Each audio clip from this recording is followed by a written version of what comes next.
जयसिंगपूरहून कोल्हापुरात आलेल्या एका महिलेचे 2 तोळ्यांचे दागिने चोरीला गेल्याचा प्रकार घडलाय। या प्रकरणी या महिलेसोबत आलेल्या मैत्रिणीला राजारामपुरी पोलिसांनी ताब्यात घेतलंय। शिरोळ तालुक्यातील जयसिंगपूर इथं रुपाली सोहन कलकुटकी राहतात।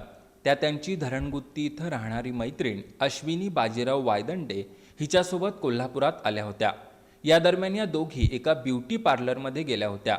त्यानंतर या दोघी अश्विनी वायदंडे हिच्या शास्त्रीनगर इथं राहणाऱ्या बहिणीच्या घरी गेल्या होत्या।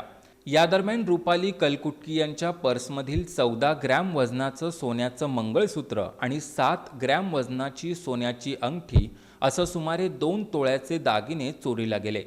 काही वेळानंतर आपले दागिने चोरीला गेल्याचं रुपाली कलकुटकी यांच्या निदर्शनाला आलं। याबाबत त्यांनी त्यांच्यासोबत आलेली त्यांची मैत्रीण अश्विनी वायदंडे हिच्यासह तिच्या बहिणीकडे विचारणा केली, मात्र त्या दोघींनीही उडवाउडवीची उत्तरं दिली। त्यामुळे रुपाली सोहन कलकुटकी यांनी या प्रकरणी त्यांची मैत्रीण अश्विनी बाजीराव वायदंडे हिच्या विरोधात राजारामपुरी पोलीस ठाण्यात फिर्याद दाखल केली आहे। त्यानुसार पोलिसांनी या प्रकरणी अश्विनी वायदंडे हिला चौकशीसाठी ताब्यात घेतलंय।